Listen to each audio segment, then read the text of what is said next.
Hello everyone, welcome to Live on Air this Saturday morning over at St John's College. We're in one of the original parsonages for when the Methodists were very active in the ecumenical partnership here.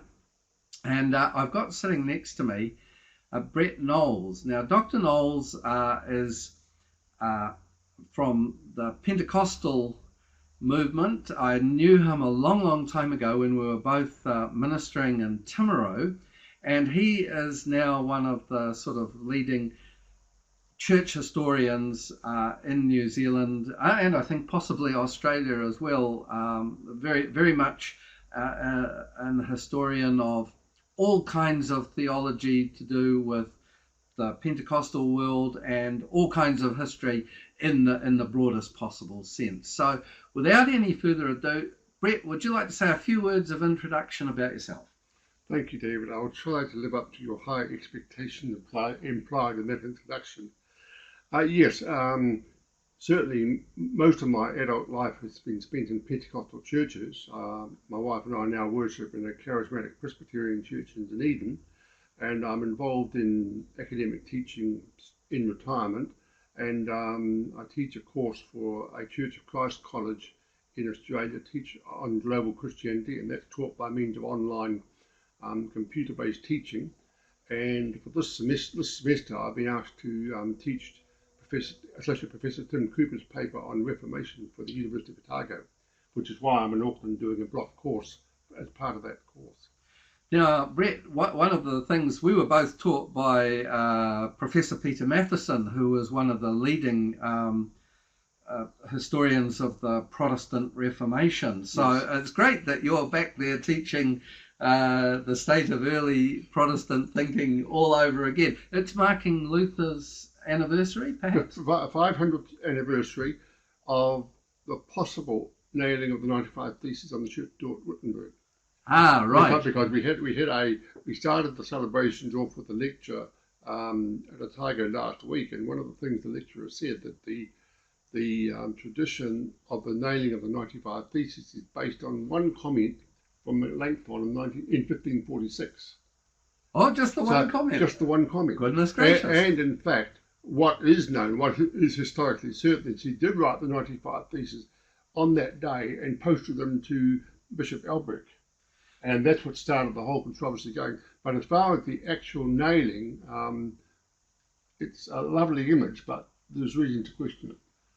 Well, it's probably one of those bits of legend that might have crept in, but the fact that he wrote and sent the theses on is really the critical turning point. It is. And one thing about Martin Luther, every step he takes, when he's opposed, he has to justify himself or justify his position, and then finds that he's in his explanation he's taken a further step on from what he did before, until finally, eventually by 1520, he's advanced to being very critical of the church and being a fully fledged church reformer, which is far beyond the position he took with the 95 Theses. Right. Brett, one of the things that I would like to hear from you is what kind of interests you in the world of church history most of all? What kind of theology interests you? And how did it all start? Oh, I can tell you how and where it started, and that was in 1985 when I was just starting my theological study and doing early church history. And our two lecturers there were Professor Peter Matheson, whom you've mentioned, and also Dr. Guy Harcher from Holy Cross College. And both of them were absolutely superb lecturers, but also the room we were being lectured in played a part too, because it was quad 3 in the quadrangle block at the university. Now that is one of the older buildings just behind the ornate clock tower that people will be familiar with, and it hadn't been updated in 100 years. It had the old tiered seats and tables going up almost to the roof at the back, and generations of students had carved their initials in it, and the whole place reeked of history. And then, of course, through the window at 12 o'clock as Dr. Harcher was lecturing, you hear the clock tower going. I thought, this is it. I'm not only learning about history, I'm hearing history, I'm breathing in history, and history almost took a tactile dimension from it. Just simply by being in that particular place. That's right. Yeah. I get quite excited. I mean, at the moment, right now, as we're doing this, I'm looking out over the top of the camera, and right in my field of view is the graveyard from St John's College. And I had a wander around the gravestones yesterday, and some names I recognised. That's where that person's buried, and just a sense of connection with the past, and it becomes much more real. And it's not just simply book learning. Somehow you actually absorb something from the historical atmosphere almost. It's not very scientific, but I can't put it better than that. Well, I find that very helpful because in that graveyard, or very close to it, is Sir Paul Reeves, Yes. who is probably the embodiment of church and state, if I can put it Yes, that way, indeed. And also international Yes. statesman. Yes. And he was the kind of person that, in explaining whakapapa, would embody exactly what he was talking about and Yes. convey that sense. So history, for you, Brett, is a living thing, Yes. not the study of just ancient bits of paper. Indeed. And as well as that, it's a continuum. I'm always conscious of the connection between where we are in the present and the past, and how we actually got from there to here. And one of the things I try and tell my students, I use a quote from L.B. Hartley's book, The Go-Between, which is quite well known. The very first line says, "The past is a foreign country. People do things differently there." What a great line. The It is, past isn't it? is a foreign country. Wow, yeah. And that's important, because the assumption is sometimes that we can approach the past on our terms because we assume they think like we do. But in fact, we've got to get into their mind, into the way they thought, and what were the concerns for them that they mightn't have addressed in a way that we would consider appropriate from our perspective. Tell me, Brett, that's the joy of doing history. Yes. And the discovery of this unknown country. Yes. But there are some harder aspects to history, aren't there? I mean, Yeah. it's not the most popular kind of subject. And then when you make it church history or religious studies, the secular world seems to turn off. Why do you think that might be? What's hard about doing church history? There's a lot of things that are implicit in that question, a lot of layers. In terms of the difficulty of doing church history, it's compounded by the fact of church tradition. Yes. And traditions, particularly from the Bible onwards, have all been layers upon layers of tradition. And if you do, as the Reformers did in the Reformation, go back to the sources, sometimes you find that the sources say a different story from what the traditions you have inherited in. That there's a threat to your identity if your identity is based on a tradition. So that's a difficulty for church history. In terms of the way the secular world views church history or religious history, there's two problems there. One is the basically depreciation or writing off of any religious component of the world. That is the secular problem. The secular idea.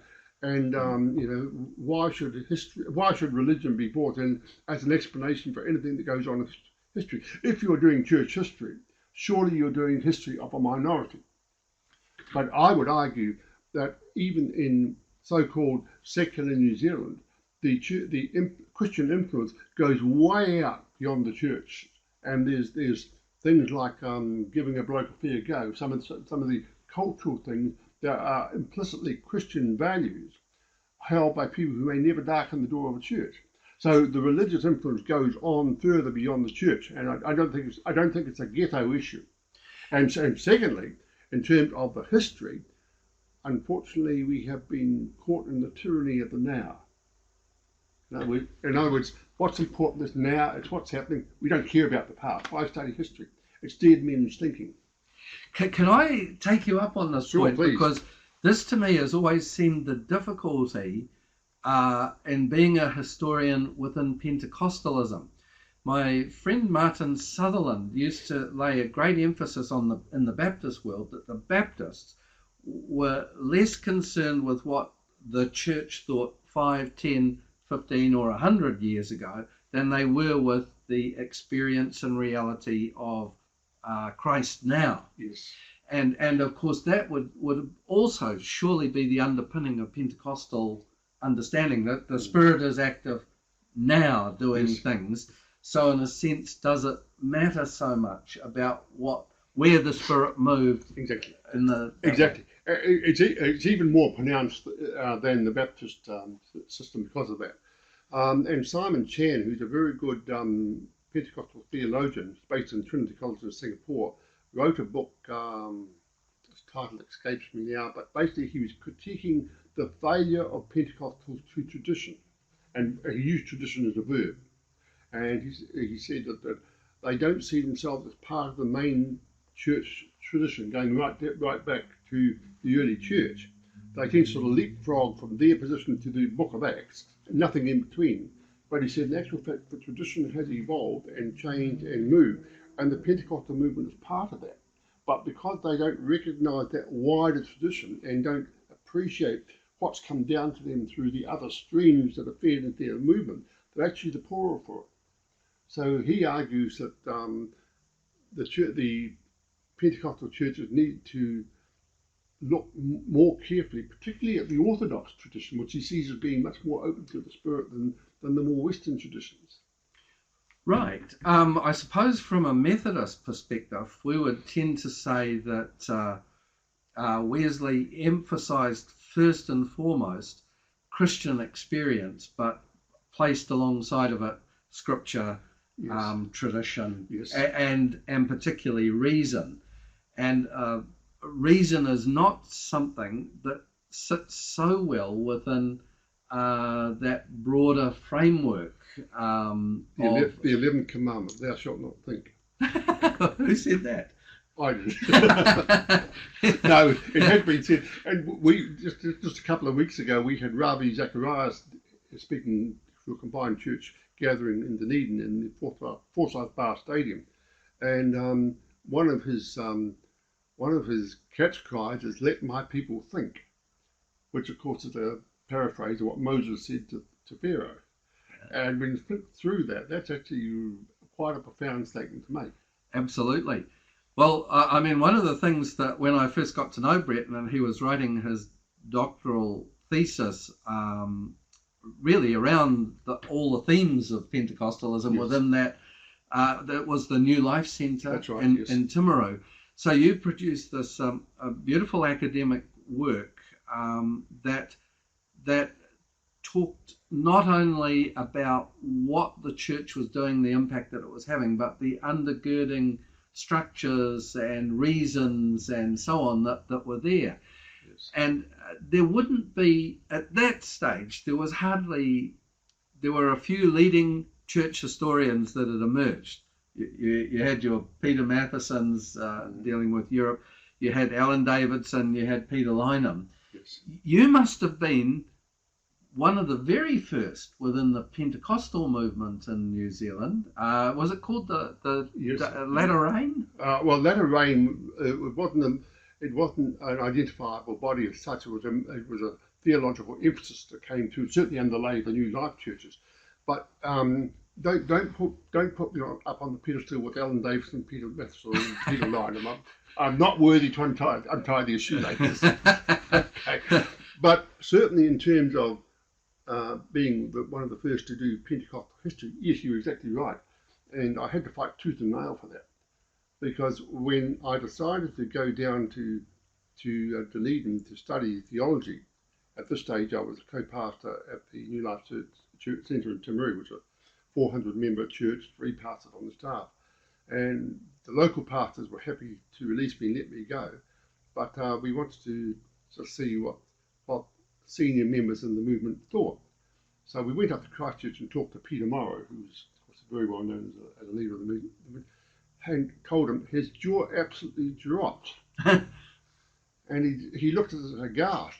And if anybody knows Peter Morrow, he's got a particular hand movement he had when he was excited. And he said, oh, he said, in the natural, he said, I think you're mad. I think you're absolutely crazy. But he said, oh, in the spirit, he said, I feel something. Wow, now that is I excellent. just so appreciated that guy's discernment, because what he knew, what his tradition, what he knew, what he thought I should be doing, said, this is crazy, but something in the spirit clicked. And he, that afternoon, we had a meeting at the Canterbury New Life pastors. There was something like about 30 or so gathering there in Christchurch. And Peter was excited. Oh, I said, tell them what you can do. So I told them what to do. And every single pastor laughed in my face. And I got a cat call from the back of the room. We're going to have our first pastor in the moon with a back to front collar. Not one of them understood. So it was a lonely path to start. But since then, other Pentecostal pastors have gone and studied theology at Otago. In fact, the pastor at Dunedin City, Eden, is Dr. Adam Dodds. He has a PhD in theology, and he's known as a good, solid theologian. Now, you've hit on something very interesting that I think some of our viewers, particularly in Otago and Dunedin, the University of Otago, would be interested in, because its history starts it as a university with the aid of Presbyterian church money, Yes. the fabled Otago Southland Synod, very, very influential, very, very wealthy. But one of the things that I think drew people to Otago was the depth of its scholarship. Yes. In not just in theological terms, but the total breadth of scholarship there. Mm-hmm. And for people that were interested in faith and church matters, there was an ability of many of the teaching staff to hold not only the greatest academic integrity from the outset. I'm going back, into the 19th century. Mm-hmm. People like Salmon and so on. Mm-hmm. That academic integrity, but it was also balanced by highly explicable Christian faith. Yes. And when you said other Pentecostal pastors had followed on the track that yes. you had blazed, and I think of all the people that have passed through that faculty, what was then Knox Theological Hall, associated with the university. Sure, it's now a university department of theology and religious studies. Yes. But what you did, in a sense, trailblazing for the Pentecostals, others had also done in other denominations as well. So, there was a good tradition of Methodists going there to study. There's good tradition, even stronger tradition of Anglicans. Yes. Here we are sitting at St. John's in Auckland, which is where one would expect the great magnetic pull. This is the centre of the Anglican universe for theological education. Yes. But it wasn't actually like that at all. No. You had independent Anglican centres, such as in Nelson, such as in Christchurch, and in Dunedin as well. Yes. And that's my question, Brett. Is that the best kind of ecumenism? That it was done around theology rather than an imposition from, the churches must get together and go over their doctrinal matters. Let me give you a specific example of that. When I started my study, as you said, there was Knox Theological College, which was Presbyterian. There was Holy Cross College in Moscow, which was Catholic. And but the degrees were done at the university.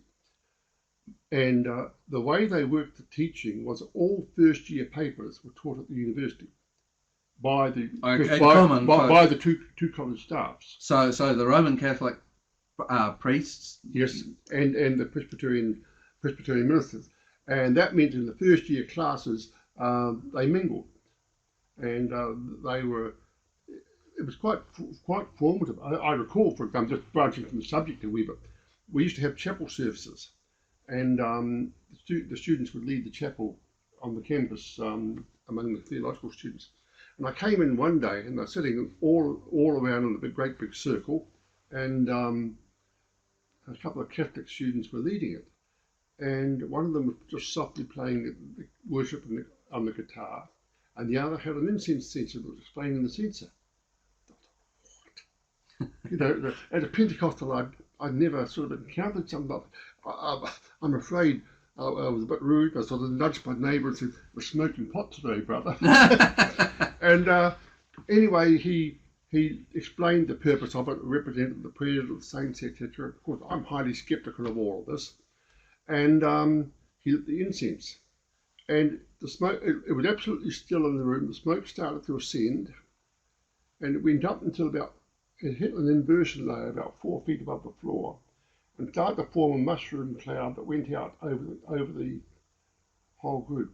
And I'm watching it coming over, and just at the moment it got over my head, I felt an intense sense of the presence of God, great as or greater than any that I felt in the Pentecostal Church. And all of a sudden I realised I had been totally wrong in my attitudes, because there was validity in this. And you could experience the presence of God in the same way in the Catholic Church through that as I could experience in the Pentecostal Church without that. So that's one thing. The second thing is, as I say, all the courses were taught online, combined classes by the Catholic and Presbyterian staff. But I think, if I recall rightly, it was Peter Matheson who was away 1 year, with the result that all the second-year church history papers were taught by Guy Harcher from the Catholic College, and his subject was the medieval period, and he's an expert on the Cluniac reform. That's his particular field. And anyway, he's teaching away in the class, and he just makes some statement. I can't recall what it was. And one student raised their hand and asked a question about it, and I got the impression he's a wee bit annoyed about it, because this, surely you know this is standard stuff. And a few minutes later, another Protestant student raised their hand and asked another question. And all of a sudden it dawned on the Catholics and Guy Harcher that there were Protestant students in the class who didn't have a clue what he was talking about. And similarly with the Protestant Reformation leading up to that, there were Catholics who didn't have a clue about the issues. And it was a great mutual learning process for the Catholic and Protestant students and the teaching staff. I think that's a fascinating example and so relevant, both the worship experience and also in the classroom. And this, of course, is where the subject of theology and the subject of history really do come alive. And I'm going to say they become evangelical in the sense that these new experiences become something that needs to be shared. Yes. They need to be shared, rather. And I think where we see this kind of interaction happening outside of formal structures that say you must share. Yes, and there've been, I don't think that's true probably in the Pentecostal world, but certainly many of the ecumenical dialogues that go on, and they're sort of going down page after page after page, and compared to that experiential flavour, it doesn't convey the same meaning. No, because Pentecostals have a saying, it's better caught than taught. Yeah. And which puts it quite nicely. And one of the things I strive to do with my students when I'm teaching, while I try to give them a good basis, a good foundation and cover the whole material, what I want to do is ignite something and get a point of ignition within them that sparks them off into their own study. There was one example when, before I came on the Otago University staff, I was National Training Coordinator for Elim Church, and as part of that I had to go around the country doing seminars and introducing the students to their study for ministry. And there was one occasion in Hamilton, and one student came up to me and said, I said, I don't know the answer. He said, I don't even know what the questions are. And he really was struggling. And I don't know whether he was a converted bikie or something, but he was wearing a leather jacket, and the gang patch had been replaced with a Christian symbol. So it's not surprising that he had trouble. But I sort of encouraged him to hang on there and just get as much as you can from him. Well, I came back 3 months later and had another seminar in Hamilton. And this guy walked in the door, and his face was like a 1,000-watt light bulb. He had about half a dozen books with him. He'd met and fallen in love with Luther. And everything said, Luther says this, Luther says that. And he was totally and absolutely excited by Luther.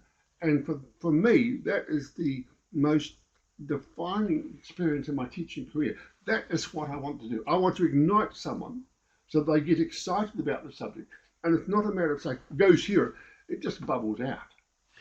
It's interesting that you should say that, because both of us experienced, to say, in the writing of doctoral theses, well, that's decades and decades ago. Yes. But we start to experience rather the joy of writing. Yes. That the research must be shaped and it must be crafted, and it has to be put in certain ways. It has to be nuanced enough to be acceptable in Yes. different circumstances. So in your professional life as a theologian, you must have done a lot more writing beyond, the original thesis days. Has that been a joy to you to write? Personally, I find writing hard work. I'm not a terribly disciplined writer, truth be told, but I am very much a consequential writer, in the sense, if I can get the starting point right, away we go. And in fact, even in my PhD thesis, to which you refer, I spent, I think, 2.5 months on writing the first page, because I wanted to get the start right. And I actually started with Galileo, and yet it moves. And started from that to a discussion of what is history, what does it mean that history moves, how do we interpret it, and that led into the theme of how do we interpret what is happening to this group of movements.